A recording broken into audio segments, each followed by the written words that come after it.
Hey everyone, we're group six. We're the management majors, and I'm Matthew. I'm Carissa. I'm Joseph. I'm Lillian. And I'm Garrett. And we are tasked with covering chapter 14, the foreign market and entry modes, for our What's News presentation. So, to overview, we'll be looking at how companies are expanding manufacturing to other countries to compete in emerging markets, as well as the different entry modes and strategies to be successful in those markets. And we'll specifically focus on China and their car companies to see how they're implementing their expansion plans to other countries. So, for our first article, we found China's BYD raises car export hopes in Pakistan after being spurned by India. And this was found on the Financial Times website. And it focuses on BYD and their shift to focus on expansion in Pakistan instead of India. It also shows why it's important to come up with multiple strategies when dealing with exports due to how quickly markets can change in this economy. So this article was chosen because it helps reinforce concepts from chapter 14 on having a well-developed export strategy, as well as choosing the proper mode of entry. So for our second article, we did Geely plans to build cars in Vietnam in a $170 million investment, and this was found on Bloomberg Business Week. This focuses on the expansion of BYD's manufacturing towards Vietnam to tap into their growing economies. And it shows how the needs of the market and the changing economies can affect the export strategy needs to be successful. Combined, these two articles give perspective of how companies in the same country and industry can differ in strategies in exporting. These articles are important because it shows how crucial strategies of exporting are when dealing with competition from around the globe.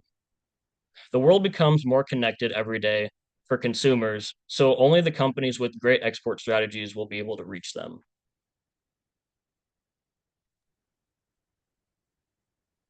In Article 1, China's BYD raises car hopes in Pakistan after being spurned by India.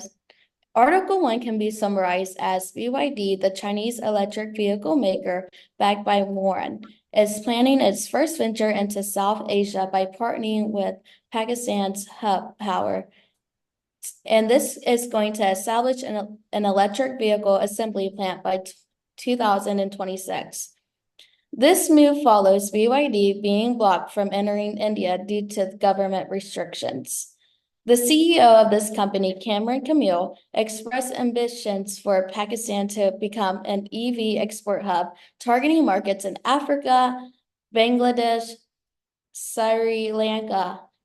The Pakistan government supports the initiative, aiming to boost the country's automotive exports. While details of the investment and vehicle models are still under discussion, this company aims to sell over 100,000 BYD vehicles annually in Pakistan by 2030. This expansion is part of BYD's global strategy to diversify its manufacturing operations as international tariffs on Chinese exports increase. In Article 2, Geely's expansion into Vietnam can be summarized as Geely Auto plans to invest nearly $170 million to expand vehicle production in Vietnam through a joint venture with Hanoi-based Tasco Joint Stock Company. The partnership will establish a plant capable of assembling 75,000 cars annually, along with investment in the local supply chain and an automotive research and development center. Geely will contribute 36,000 of the total investment, with Tasco covering the remainder. This initiative follows China's push for automakers to export more knockdown kits, where key parts are produced in China and assembled abroad. Vietnam has attracted similar investment pledges from other Chinese automakers like Chery and BYD. Both articles discuss the expansion of Chinese automakers into foreign markets, specifically BYD's move into Pakistan and Geely's investment in Vietnam, and reflecting Chinese broader strategy of globalizing its automotive industry. Each article presents different approaches and contexts for this expansion. highlighting unique challenges and opportunities in these two regions. The BYD article focuses on the electrical vehicle market as BYD seeks to establish Pakistan's first EV assembly plant by 2026 in collaboration with Hub Power and marking its first foray into South Asia after being blocked by India. The plan aims to position Pakistan as an export hub for electrical vehicles, catering to markets in Africa and South Asia. This venture also emphasizes Pakistan's ambition to move beyond domestic consumption and become a competitive player in international auto exports, particularly in EVs. Meanwhile, the Geely article details its 170 million investment in Vietnam in a joint venture with Tasco. Unlike BYD's focus on EVs, Geely's approach includes assembling traditional cars and developing a local automotive supply chain. The article also discusses China's push for automakers to export knockdown kits, which are assembled locally in foreign markets. This strategy enables Geely to expand its footprint in Vietnam while maintaining significant manufacturing activity in China. The articles complement each other by illustrating different regional dynamics and strategic approaches within China's automotive globalization effort. While BYD focuses on electrical vehicles and exporting from Pakistan, Geely's strategy in Vietnam involves traditional vehicle production, knockdown kits, and local supply chain development. Both companies are leveraging partnerships in emerging markets but are targeting different segments, EVs versus traditional cars in regions within Asia. Reading both articles provide a comprehensive understanding of how Chinese automakers are using distinct strategies to penetrate new markets.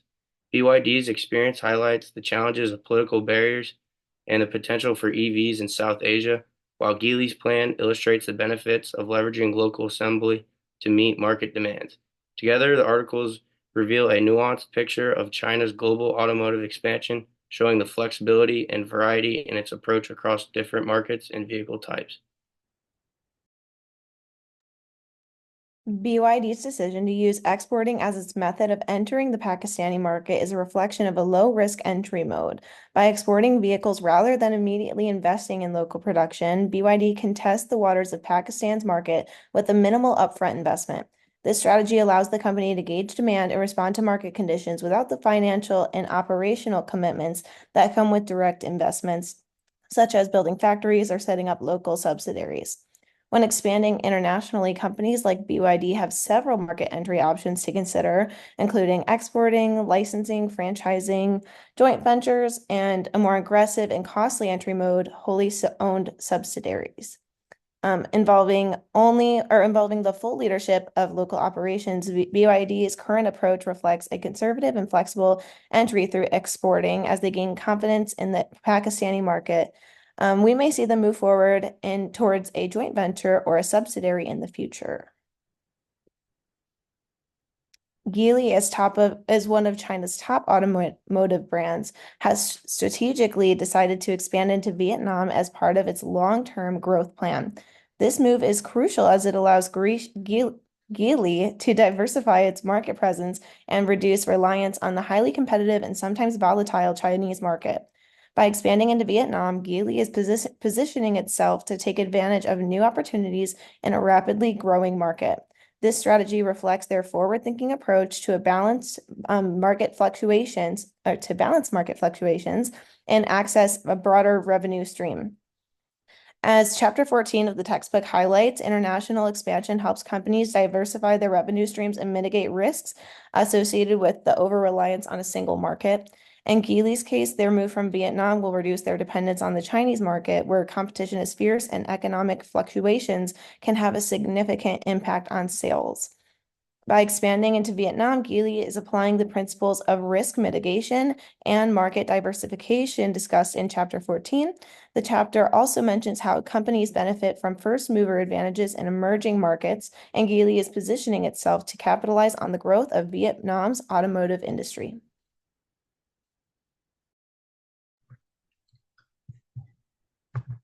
All right, now I will summarize and both of the articles and what we've learned about international business and the context of financial markets and the global monetary system.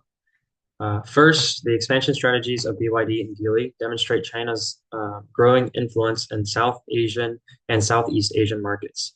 These moves are significant as both companies are focusing on developing car manufacturing hubs outside of China, particularly in Pakistan and Vietnam.